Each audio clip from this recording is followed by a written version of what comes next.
the activities of the illegal miners that you have in Nigeria has a relationship or an affiliation with what we call terrorism today and what we call these people that are operating in the north, the bandits. Because apparently behind terrorism, behind banditry, especially in the north and in some part of the southwest, as we speak now, is the quest to explore and exploit the mineral resources illegally. And how do they do this? Apparently because there is no check on them. They use explosives, they use nuclear related materials, biological materials, chemical materials. They use there are certain things that they use in mining and in fertilizer. They call it ammonium nitrate and maybe carbamide. These are things that, because they are into terrorism, they are into so many other things, they use it for two main purposes. One, to get their IED, their improvised explosive devices. One. Then secondly, to use it to blast. So apparently you can see the connection and the connectivity between the two. One, they are looking for money, and the easiest way of getting it is to explore without going through the government. Behind some of these things, some of these are foreign nationals, especially people of the Chinese origin. So, and you find out that the bulk of these actors are being backed up by influential Nigerians. They can't do it alone. Nobody comes into my house and operates without any restriction, except I've given him an open check, a blank check. So apparently when you see what is going on in Zamfara, when you see what is going on in Kebbi, is going on in Kaduna as we speak now, is going on even in Benue, is going on in Ilesha. Apparently the people that are operating in Ibadan, maybe perhaps their major place is Ilesha, not necessarily Ibadan, because I'm not too sure that they have so much illegal mineral sites in Ibadan, but we have some in Ilesha. Perhaps there are few ones around Osogbo and Ilefe. You can see how it gets together. My problem really is that as we speak today, how do they get to do this unrestrained, unchecked? Number one, our law as it is has become obsolete. The last time a law was made on explosives in Nigeria should be around 1964, around 1967.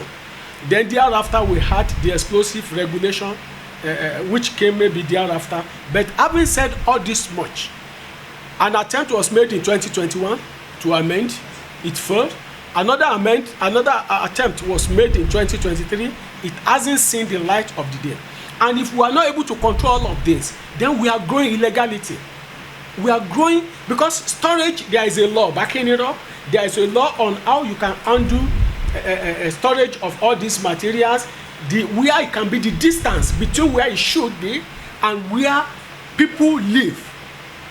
There's a distance that ought to be mapped out, and all of these things, but even magazines, guns and all whatnot, you don't keep it where every other person lives.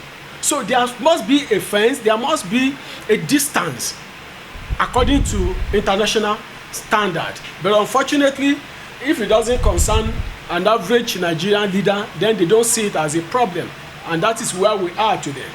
Ordinarily, it's a thing that ought to have been put in check, but nobody seems to be bothered. And unfortunately, like the one that happened in Ibadan a few days back, that happened in Bodija. Bodija, as far as I am concerned, is an eyebrow area in Ibadan. It's a place where people reside, where big men reside. So I won't be disappointed at the end of the day if you find out that the people behind this heinous crime, they are the big men that lives in Ibadan. An average poor man can barely, or an average Nigerian can barely be involved in some of these things. It is only those that are rich, that are acquired enough ammonium nitrate and keep it in their homes, that can acquire IED and all whatnot. So I think, having said that much, we need a better law to firm up how explosives should be handled in Nigeria, how it should be stored, how magazines should be stored, the distance between. So, and when you now look at it, who is in charge of explosive? Which ministry is in charge of explosive? When we had the Ministry of Mines and Steel Development, it was strictly an issue for minister in charge. But today we have Ministry of Mines, and we have another ministry. We have Ministry of Solid Development, Solid Mineral Development. Then we have another ministry for Steel Development. Then the question is this: we have two ministers. Who is in charge of explosive? Because explosive has to do with the two ministries, and that's the reason why a good number of us have argued it. Combining these two ministries together as mines and steel, it's not too much of a burden for an individual to carry, because they are interwoven. Steel is an aberration of metal, so apparently you don't take them away. Above all, let us just know who to call. Is it minister for solid minerals now, or is it minister for steel development? That is number one problem. Then the law that controls explosive in Nigeria need to be firmed up, need to be strengthened, need to be looked at entirely, need to be overhauled. It's like we have none as we speak. Our act of 1964 or 1967, I don't know which year some people are using 64. If you check the law, it's 67. But having said that much, it's a one-page act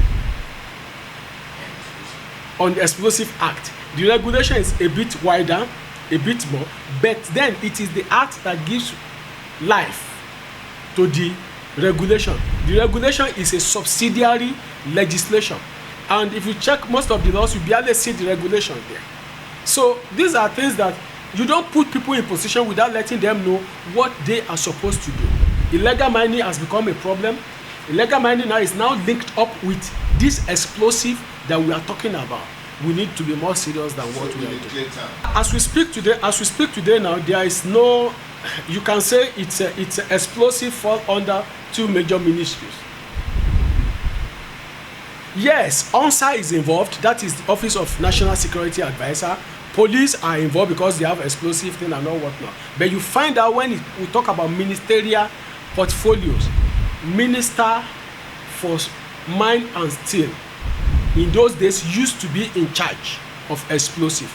As we speak today, we have Minister for Solid Mineral Development, different from Minister for Steel Development. Then who is in charge? And if you look at it intellectual wise, you find out that steel is just an aberration of metal. Metal is a mineral. So you have all of these problems there. Then they say, then because who do you call now? That's my number one problem. Who is in charge? That's a problem. Who is in charge? The last man who was in charge was the Minister for Mines and Steel. So who is in charge of explosive in Nigeria today? Then you now go back to the second question, the law itself. It's watery. The law is not attractive. It does not check anything as we speak now. Because it's only in a country like ours where anything goes that you find people going about. In fact, the thing has grown. It has grown the camp of the arsonists, the camp of the terrorists, the camp of the bandits, because you carry it about. You now see almost every unscrupulous Nigeria becoming an IED manufacturer. So these are things that it should bother us. It should bother us. It has happened in Ibadan, and because there is no law regulating, the law that regulating will be there, but then people are not even aware. They don't know who is in charge. How did it get there? Because this is criminal.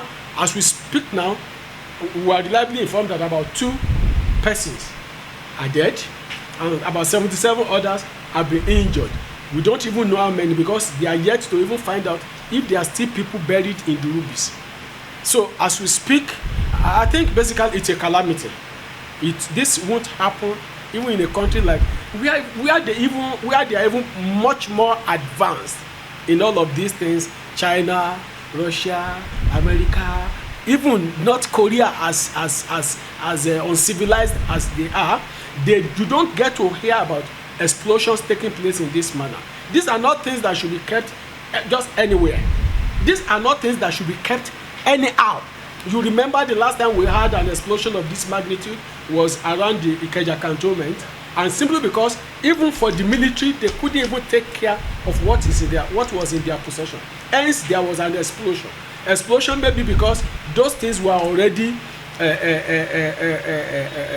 already expired, and the heat can become too much for things. They are supposed to be kept in special places.